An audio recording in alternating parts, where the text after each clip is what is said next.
Good afternoon, everyone. I'm Ira Feldman. I'm the Executive Director of MEPTEC, and I would like to welcome you to the Semiconductor Industry Speaker Series event that we co-host with IMAPS. Wanted to do a little housekeeping first. Reminder, the restroom is out past behind the stairs. There are copies of the MEPTEC report here for you. The next issue will be going out electronically next week, and you will receive, MEPTEC members will receive printed copies in the mail about a week later. So in about 2 weeks, you should find that in your postal mailbox. And then for people who are interested, we're also partnering with the International Wafer Level Packaging Conference, IWLPC, October 22nd to 24th here in San Jose. So there's a flyer on that.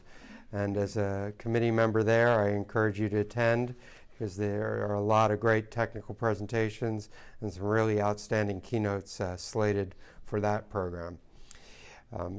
Wanted to take a minute and sort of remember back. I was sent a note prior to today's luncheon from Betty Cooper, who sends her regards. 18 years ago, we were about to hold the state-of-the-art luncheon. We'll talk by Jim Walker on September 12th. So September 11th, with the disaster, was also a very logistical mess. I hear that Jeff, our speaker, was caught up in it, and he might comment on that. But what was really important from her reminiscence is that they originally thought about canceling the event on September 12th, but actually attendance was very strong and the energy level was very high. So I think really the important thing as we remember the people who perished on September 11th is really to remember that the terrorists don't win unless we give up hope or cave to terror. So as we remember the people who passed, we should also express gratitude and remember and thank the people who've given their lives in service and their energies in service to us before September 11th and since that time to keep us safe and ensure our democracy. So just some thoughts to think about today. Moving forward, our next luncheon is scheduled on October 16th. Julia Goldstein is an author who will talk about the environmental impact of the semiconductor packaging supply chain. We may also have a co-presenter for that, so stay tuned. We are still working out the details of our November 13th luncheon, but we will have one. And then on December 11th, Jan Vardaman will be back for the State of the Industry presentation, which is always very enlightening, and always her comments and her insights are very entertaining and important. So December 11th. And then would like to remind everybody that December 12th here, Thursday, will be the Known Good Die workshop. It'll be the 20th annual event. We are working on the program. That will be up before the end of the month. Registration will open, and we encourage people to participate in that. And if people are interested in presenting or exhibiting, please let me know or let Betty know. We'd love to have you. So it is my pleasure to introduce Jeff Demmin. He is a senior lead scientist from Booz Allen Hamilton, where he's specializing on managing R&D programs in heterogeneous integration and semiconductor technology for DARPA and other government clients.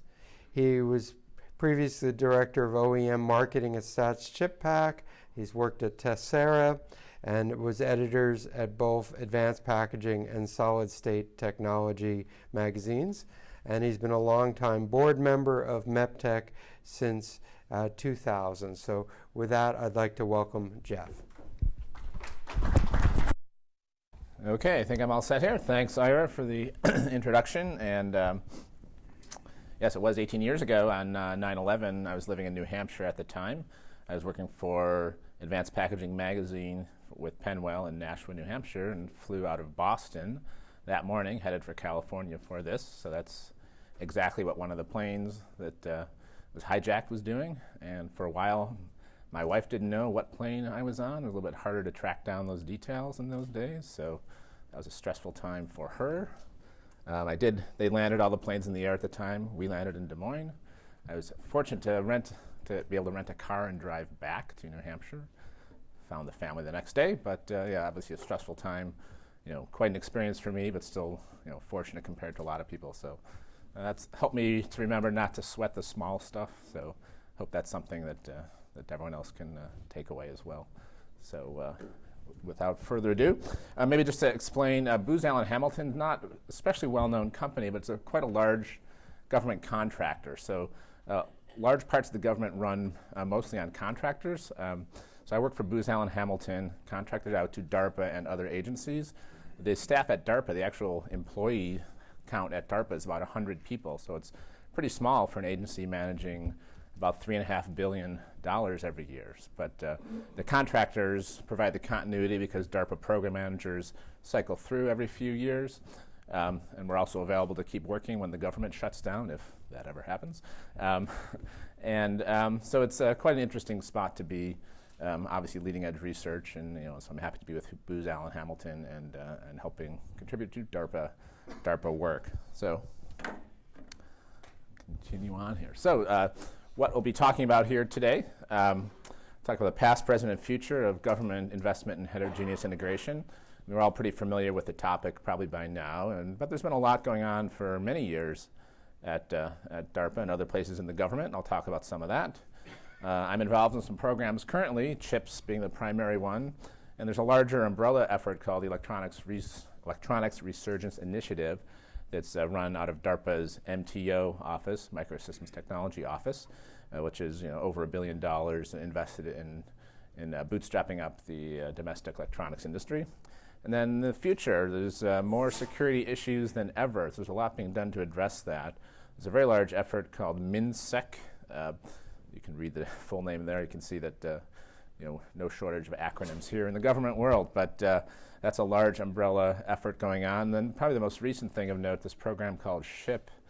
Proposals were due last month. It's again quite a large investment being made to look into setting up domestic capability for leading edge interposer integration. It's no new technology, but all the pieces aren't there for the government to use.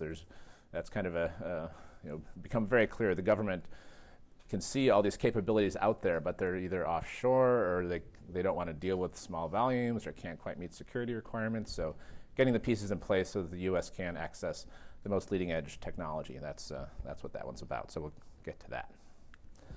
So past, we'll start in the past. So step one here, heterogeneous integration is putting together different materials. So why do you want different materials? Here's a table that shows that with some basic metrics for these different types of semiconductor materials: silicon, gallium arsenide, indium phosphide, gallium nitride, and they all have good and bad things by different metrics. Gallium arsenide and indium phosphide, very high carrier velocity, so they're good in that regard. Some have better thermal conductivity than others. They're just kind of different features, and silicon especially has proliferated because of the ability to process it, to shrink transistors, having a stable oxide, things like that, make it it's been an ideal material for decades to forge ahead in the semiconductor world. Gallium arsenide, a high performance material, that has some definite advantages, and the government DARPA invested something like $600 million over the years in gallium arsenide technology, and that's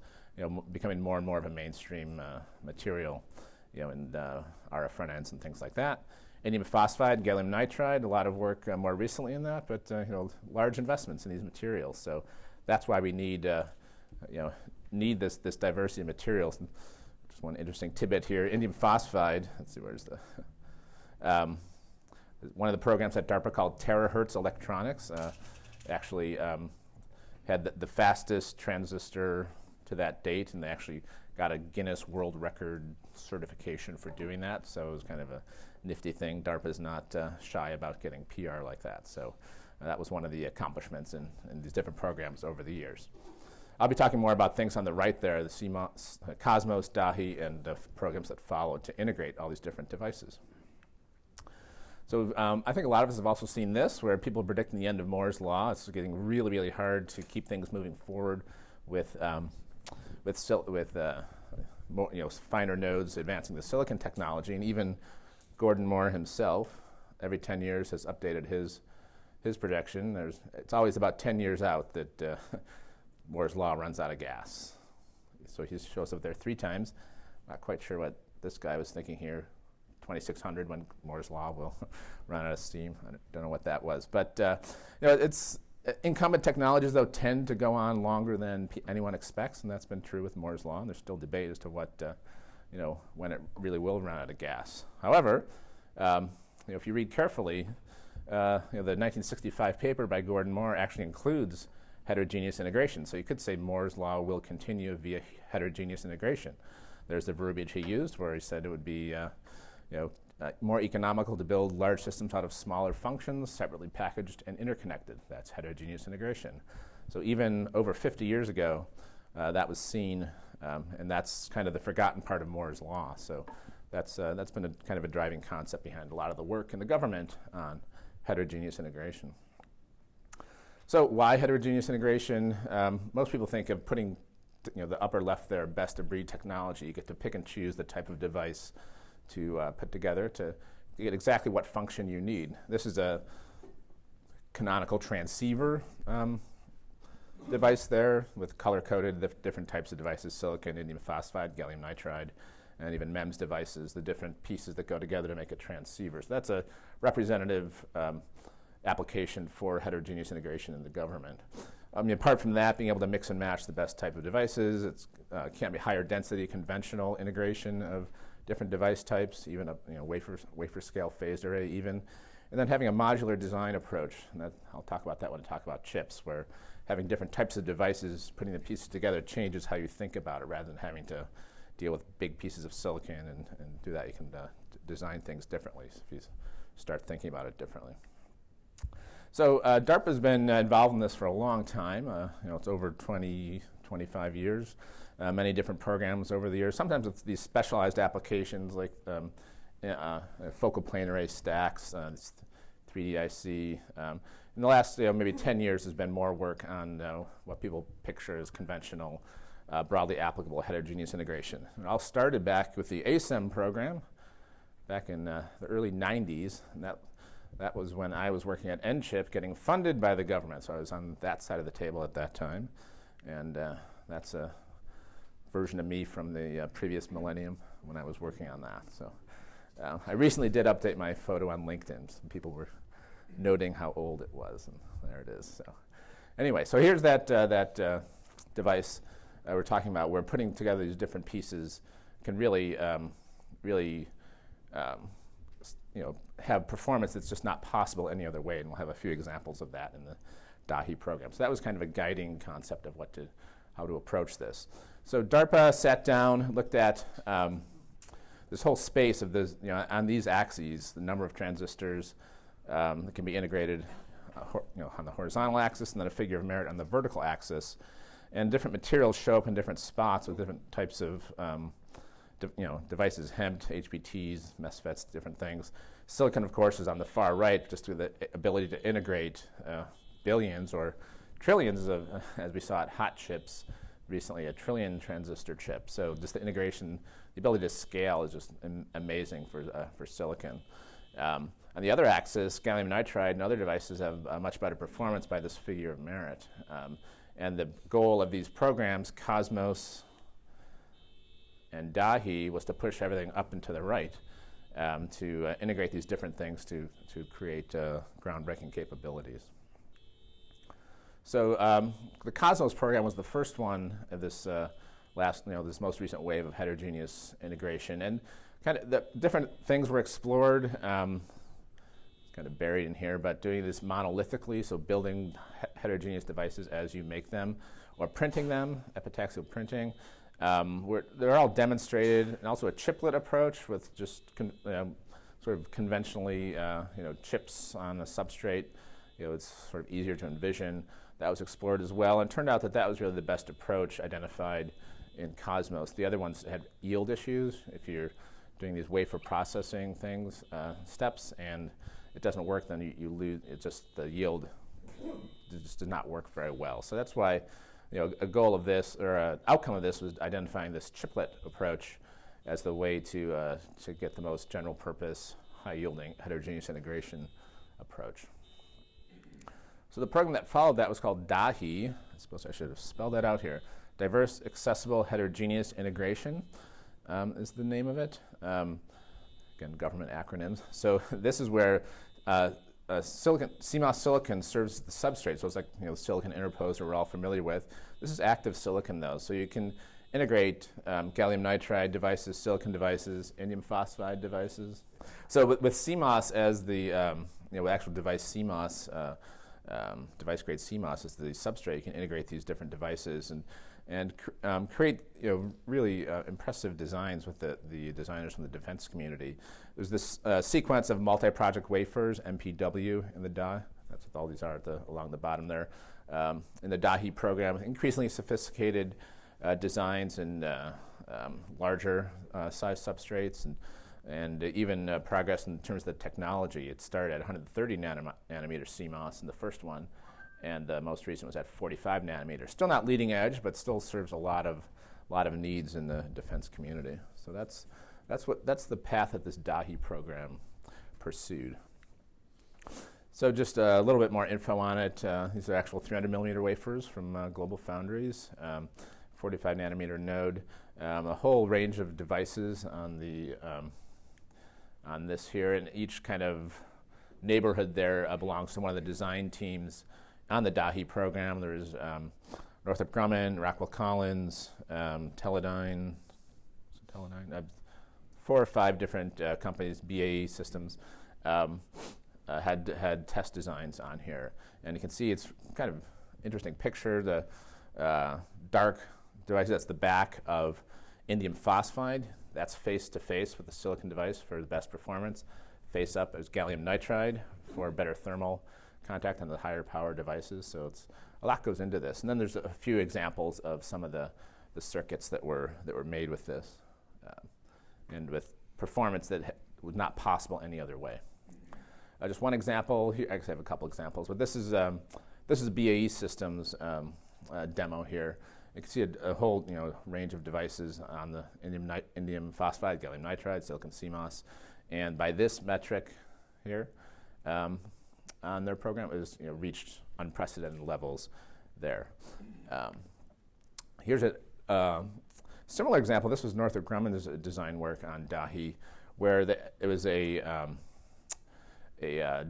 dual band frequency synthesizer, meaning you could swap in a different chiplet to make it, instead of 36 gigahertz, 72 gigahertz. So that shows the modularity, because everything else is the same. You just put in a different piece, and then you double the frequency at which it functions. So that's kind of a good example of how you can mix and match and swap in different parts.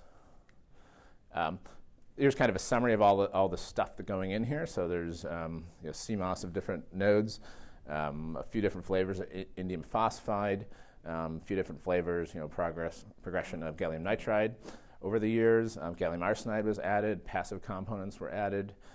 Base substrate, silicon interposer with vias through it has also been demonstrated in some of the more recent work. So there's kind of a whole toolbox of technologies available for this approach. So this just kind of shows the DAHI program also included some other approaches just to explore and understand more. I'll just go through those. And actually, DAHI also led to the CHIPS program that's underway right now that you might be familiar with, and I'll talk about shortly. So some of the other things that went on in DAHI, this metal embedded chip assembly, HRL, developed. It's a lot like fan-out, wafer-level fan-out. You have chips, pick them off the wafers, and integrate them, reconstituted wafers. In this case, they're embedded in metal, which creates some thermomechanical challenges, but also solves the thermal problem by acting as a very good way for the heat to get out of these higher power devices. But it's interesting that it leverages some industry infrastructure to do this type of approach. That was another thing pursued in DAHI. Here's a wafer bonding approach with indium phosphide on silicon, and this gave some really good results, but it did sort of confirm that it's difficult to use this for a general purpose heterogeneous integration approach. It's just the processing, needing wafers, at least at this point.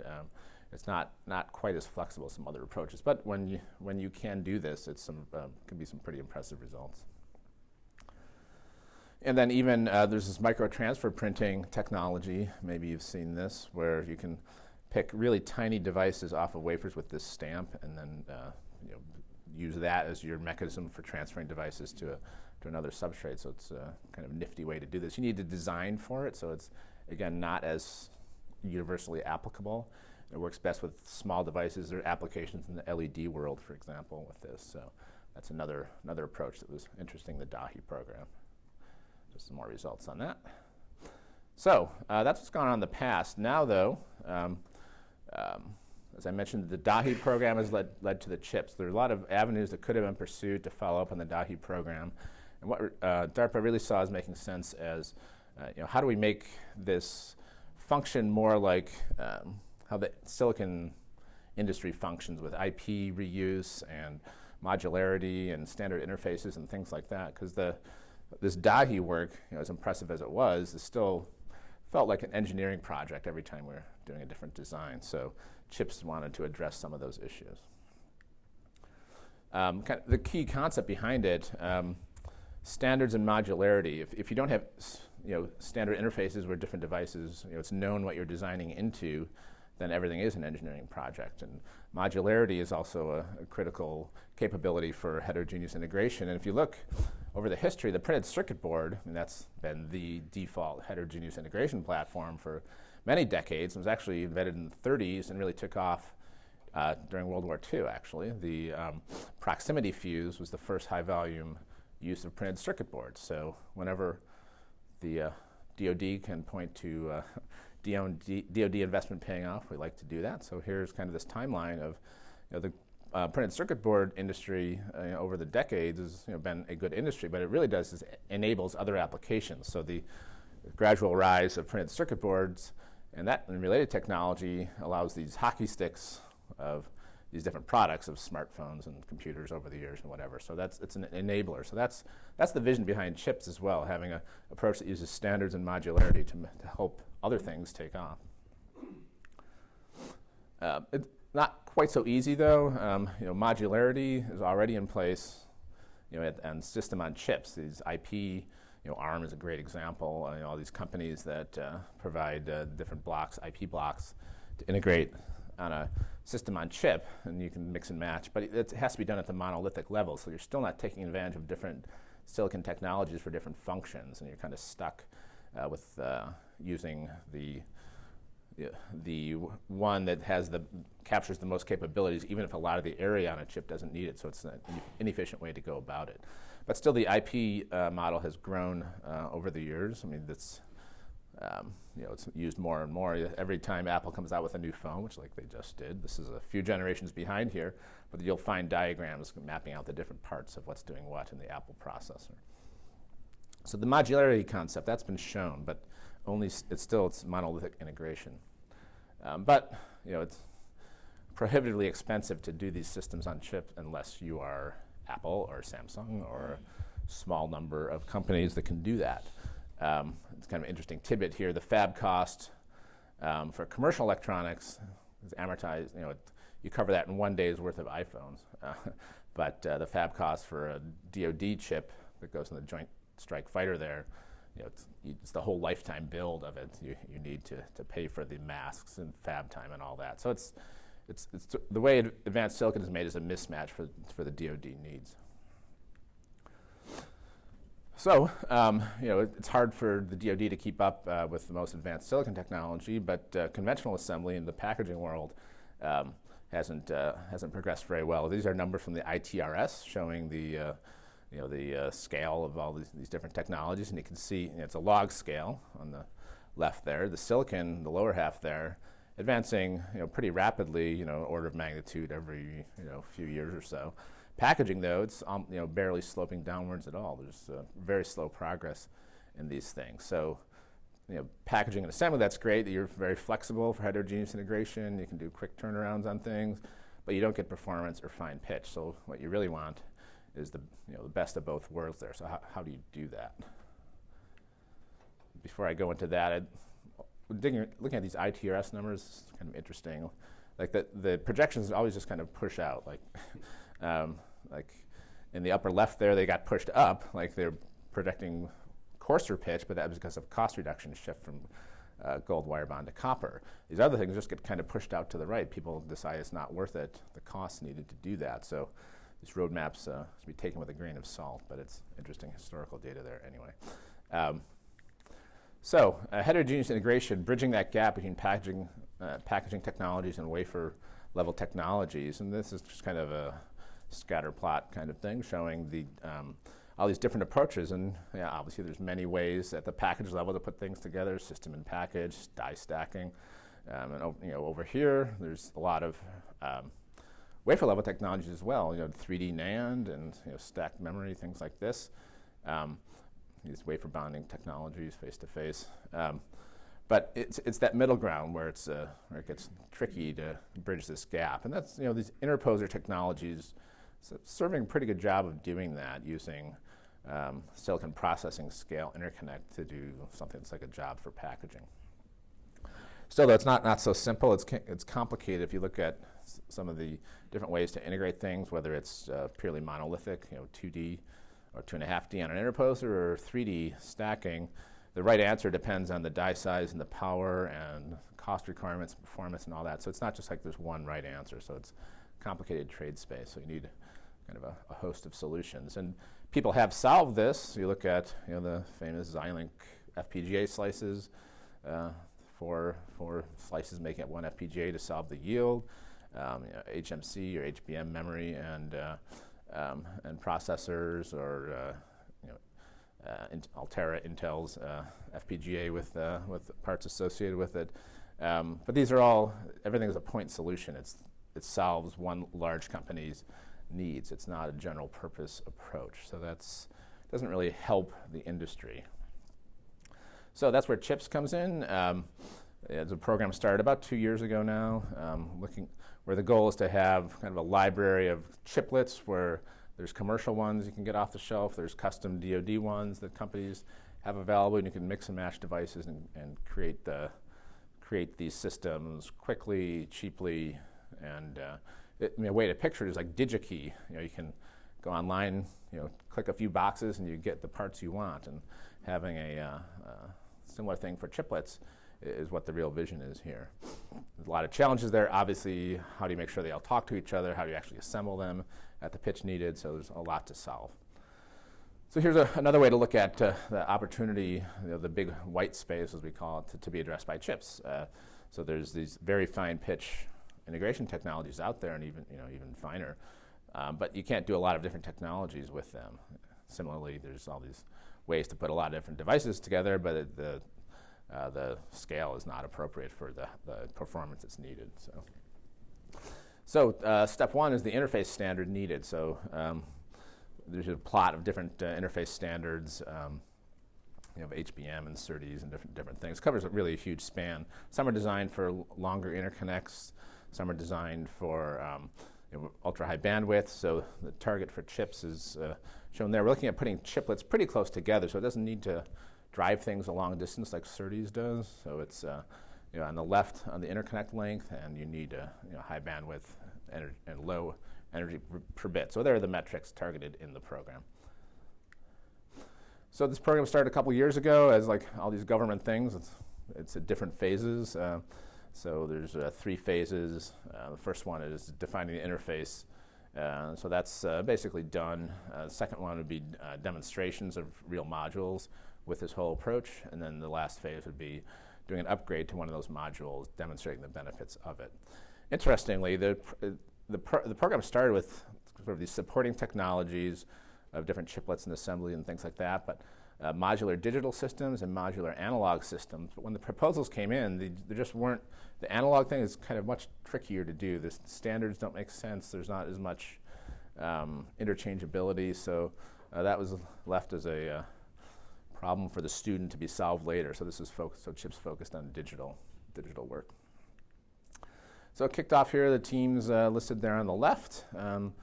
Some teams are not in the program anymore. A few have been added, but this is how it started. So it's basically people doing these system-level designs, typically aerospace companies, then companies providing different chiplets to the ecosystem, and then design tools, Cadence and Georgia Tech there. So there's some examples of this modular approach that people are working on. There's actually one, where is it? I guess it's this one. Lockheed had an interesting approach to modularize the F-35 electronics. So they can be upgraded much more quickly and effectively, so you're using state-of-the-art instead of something that's decades old. So that's a good example of a DoD use of this. So here's some of the kind of a summary of some things that have been going on. In the manufacturing side, there's been some really fine pitch demonstrations. UCLA, Microsoft's working with Northrop Grumman, and Intel has provided some assembly capability as well that's enabling some of the heterogeneous work. And then all these companies in the middle here, and universities. Michigan's actually done a very good job of putting like a bunch of different AI types of chiplets together to show some nifty capabilities there, and then the design tools there as well. Just an example, there's many different participants here and proposing different types of chiplets, and kind of a big question is what's the minimum set you need to have a critical mass that people will be willing to design into this. So that's kind of a question here. This is shown a couple dozen chiplets. It covers a lot, and the program has also done some more analysis of if you take a giant set of DoD applications, what's the minimum set of chiplets you need to cover to be able to build them like that? And it's surprisingly small. You'd think it might be like hundreds, but it's kind of more like dozens. And so this has a chance of working in a library that's actually good enough for someone to use. So that's kind of a big question mark over the whole thing, but I think we're making progress. Some examples of some of the work being done. I already mentioned there's different assembly capabilities, and UCLA's wafer level work. Professor Subu Iyer is doing some interesting stuff there. So just a kind of a snippet there. So a lot of the activities and chips have been focused on the interface standards and these manufacturing approaches. So a few different, as you say, research vectors here, interposers, very accurate placement, and fine pitch bonding. And then the interface standard, the other one, the key thing, Intel is part of the program, and they've stepped up and provided their advanced interface bus, AIB, as the interface standard for CHIPS purposes. There's a CHIPS interface based on AIB, and all the licensing and all that has been worked out, because that's always an issue. So that's what we're going with. It's a parallel rather than serial, and it's high bandwidth, but it relies on fine pitch interconnect, which is driving some of those manufacturing issues we just mentioned. So that's some good progress there, and Intel has promoted that as well. So kind of the vision of chips here is an Ethernet for chips. Things just kind of plug together. You don't even think about it. So it's never be quite that simple probably, but that's we can head in that direction. So chips, though, is also part of this MTO's Electronics Resurgence Initiative, which is a very large investment in many different programs. There have been big events last summer and then in just a couple months ago as well. And if you want to get a good view of what's going on at DARPA, that's a good resource. There's many presentations linked to from there. So that's worth knowing about. So it's this big investment, and it's about $1.5 billion over 5 years, so about $300 million per year for 2018, 19, and so on. It's covering a lot of areas, materials, architectures, designs, and it's all kind of based on what's been branded as page 3 of Moore's paper, where once you get past the well-known Moore's law, the heterogeneous integration part of it, and there's different things you can see as architecture, design, and materials and integration. So that's how these programs have been organized. So I just zip over a few of these, but there's 3D system on chip. That's a different, it's actual processing of these novel devices together. You can see the resistive RAM, carbon nanotube FETs on top of silicon. A lot of interesting work being done there. MIT, Stanford, a few other people there. And you can see as I go through these, you'll see that everything is still based on this heterogeneous integration chips approach, at the bottom. So all this hinges on the heterogeneous integration that these different devices can come together on this certain platform. The design thrust, CRAFT is a program that gives access to advanced node silicon for these government uses. There's a couple other programs called IDEA, and POSH is another one, which automates some of the designs, and it requires heterogeneous integration technology to make it all work. And then architecture is just designing, just looking at just structuring your solutions in different ways. A few different programs here, because if you look at like AI applications, if you're solving like a sparse matrix or dense matrix, there's different types of data sets that you need to churn through, and different type of architectures address that differently. Again, it requires different types of devices to do that, so that's where the heterogeneous integration comes in again. So happy to point out that it's still the same base for everything as the heterogeneous integration.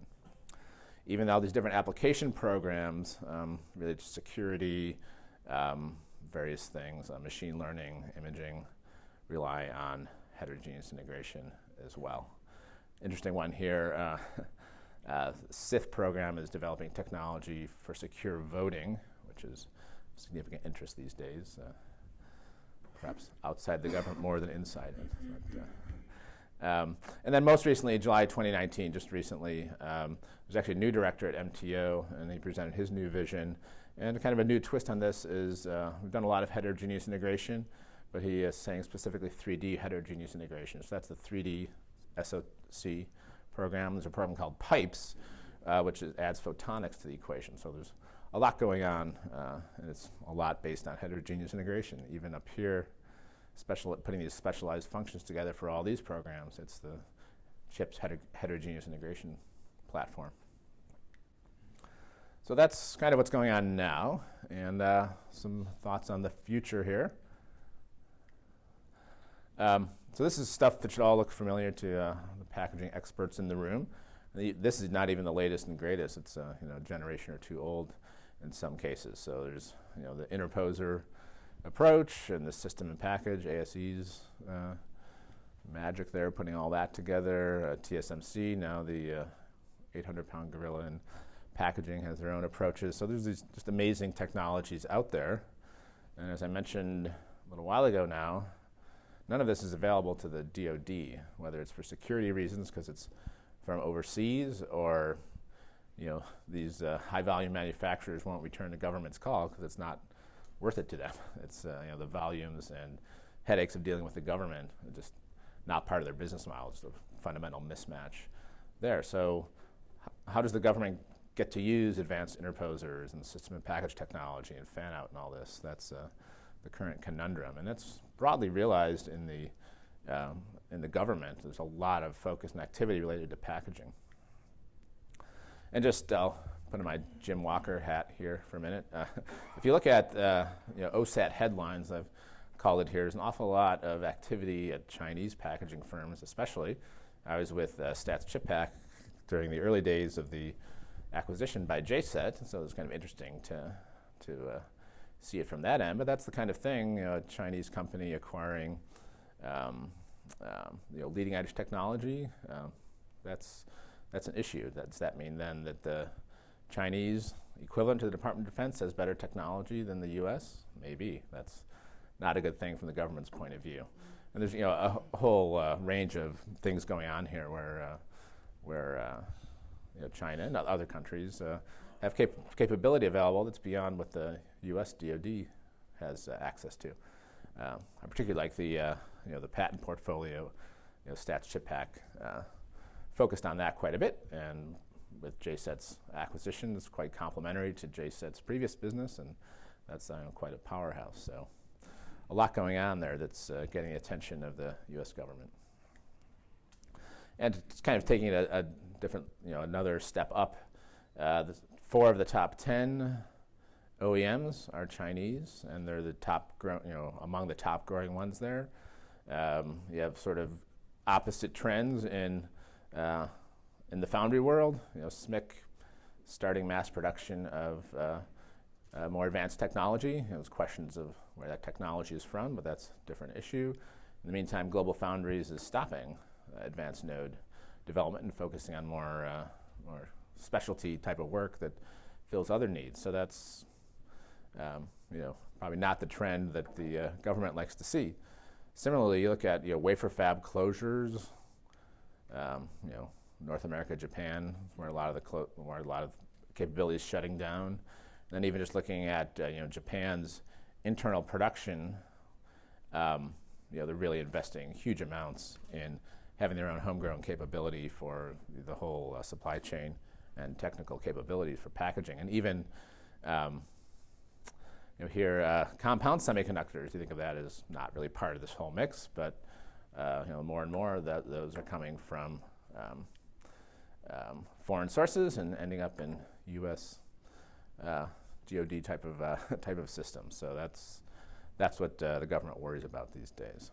It's even to the point. This is a famous slide at government events. It shows Joint Strike Fighter components. You can't not have an international supply chain for all this stuff that goes into something like that. Pieces are going all over the world. You just can't do it any differently. Just the materials for substrates, where the designers are. It's just you can't control that. And if you zoom in on just the packaging part of it, it's kind of like a fractal thing. You zoom in, it's just as complicated. Here's a really good diagram from this white paper about HBM design from Hynix, Amkor, eSilicon. The number of different entities involved in putting together this processor plus HBM stack is, when you add it all up, it's an awful lot of bodies, touching your parts here with input on the design, the fabrication, and you just cannot control all of this. You can't say, oh, this has to be done in the U.S. or whatever. You don't even know. When you get a package substrate design, that's farmed out across the globe to India, then Romania, then somewhere else to design it around the clock, and you can't control that. So since you can't control every step of this type of process, you need there's trusted resources you can use, but you need a way to verify all the activity going on. You can't just count on having sources for all of these different steps. And also on the kind of security front, what are we actually talking about here? So there's these, the top few here, like actual people doing malicious work. A lot of it's just people trying to make money by counterfeiting devices or overproducing or marking them wrong, that kind of stuff. People just trying to make money. But when it comes down to it, even if someone is just trying to make an extra dollar by overpricing a part, it's still a national security issue if parts are not performing as they're supposed to. So that's, we have to deal with a whole range here, not just like the malicious things going on. And this was, most of us probably saw this story where Supermicro server boards had malicious components inserted into them. It's still not clear. There's people denying this happened, and I don't know, but it's totally plausible, and it just kind of shows that you just can't count on this stuff. You need to really pay attention to all the entities involved in your manufacturing. So this is just Booz Allen pitch for tools that assess all these risks and sort of quantify that. So with these security issues going on, it's kind of an interesting chart here. If you look at DARPA program managers, there's a lot.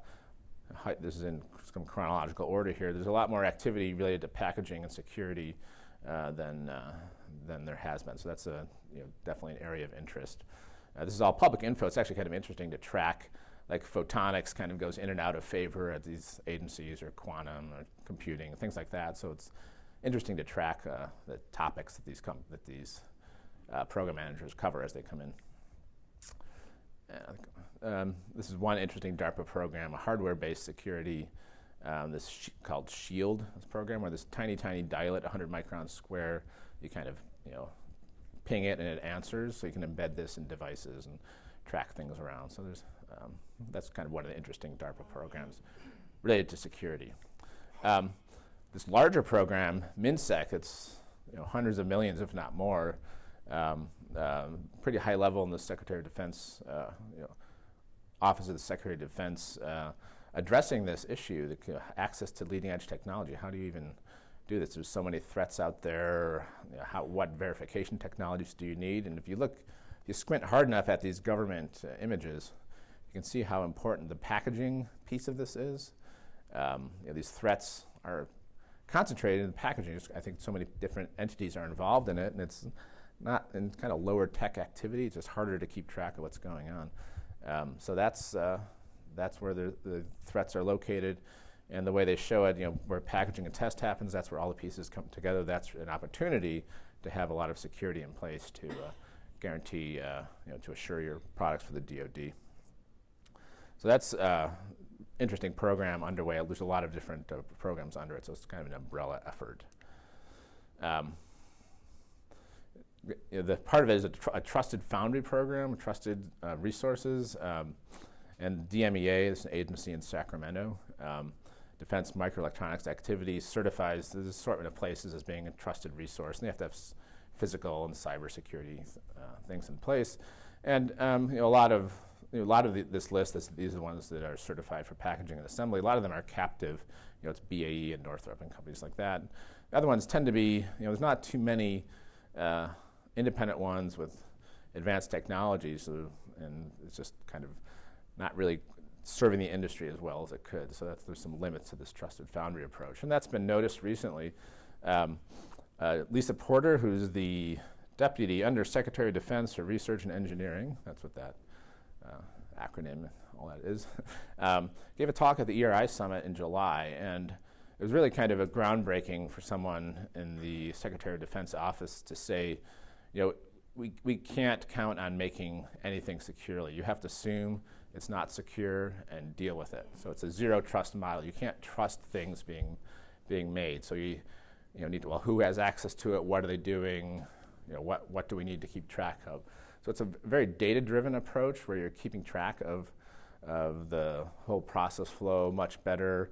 You have verification in line at different points rather than having some place where you think you can make things that you can trust. So actually the video of this is on YouTube. It's worth checking out, I'd say. Lisa Porter is the name. Type in Lisa Porter ERI or something like that, it'll show up. But she said data, not perimeters, must be the arbiter of the trust that we assign to the electronics that we build. So you can't say, well, it came from here, so it's fine. You just can't do that. You have to, be smarter about it. And so that's a kind of a new direction. So yeah, we can have trusted facilities in place, but that you can't just count on that. So we need a lot of data collection and analysis. You have to apply it to the whole supply chain. So it's very data-driven, much more kind of in line with industry, where you have just so much data that you can spot funny things going on. So that's kind of the vision here. So that's how a lot of things are moving ahead. So kind of the most concrete piece of that, this SHIP program, state-of-the-art heterogeneous integrated packaging opportunity. It's sponsored by the Navy. They came up with the acronym SHIP. Someone's very clever, working overtime there. But it's a very large effort to put in place interposer-based assembly capability. So it's design, assembly, and test. And here's just some of the verbiage from it. It's digital, it's RF, so there's two halves of it, and then each of them has a design and assembly piece as well. So phase one proposals were just due about a month ago. I think the winners will be announced quite soon. They might even know themselves already. But if you read the fine print on this, they're looking at $25 million for a 6-month paper study, which is government rates something like 100 people working full time, and to spend money that fast on paper only with no tape outs or anything is not easy. So this is a huge effort underway, and following that will be probably more digits, millions of dollars to put this capability in place. This is what I was saying earlier, just does not exist. Yeah, Global Foundries makes interposers, but if you're not buying their silicon, they don't want to do interposers for you. So there's capabilities, but it just doesn't work for the government business model. So this is one large program to address a big slice of that. Brett Hamilton at the Naval Surface Warfare Center is the guy leading this. So that's a Navy effort. AFRL does a lot of work as well in this area. So just kind of some more commentary on what's really needed here is to have this capability in place so that DoD has access to it. And they do want to have it be like for real high volume style manufacturing with process design kits and all the whole whole slew of everything that's needed, not just sort of a job shop kind of place. They want it to be self-sustaining, so it needs to be set up such that it serves enough government customers, the defense industrial base, academia is another low-volume customer, and even commercial companies when appropriate. So that's it's not something the government's going to keep funding perpetually. So that's another shift in how the government sees this. Here's kind of the best snapshot of what they're looking to do. So within this secure boundary, it's design, engineering, validation, assembly, and test, and you get inputs from the customers. You have your whole supply chain. You need to know how to deal with them in a secure way. That's where this data, all this data analysis ties in here. So it's this is nothing too shocking here, but to have it in place at a scale that works for the government is what's needed.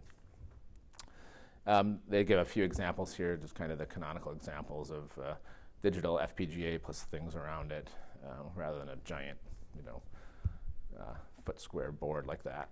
On the RF side, this is similar to some of the stuff I showed earlier, the Dahi and Cosmos programs, putting together these different pieces for RF capabilities. So there's kind of two examples they show. Here's another bit more of that. And some of the specs shown, they're not really breaking any ground on the technology in terms of the number of chips or how close they are or anything like that. It's just having this so it works for the government. Similarly, pitches, some advance here, but nothing is not being done in the advanced commercial world.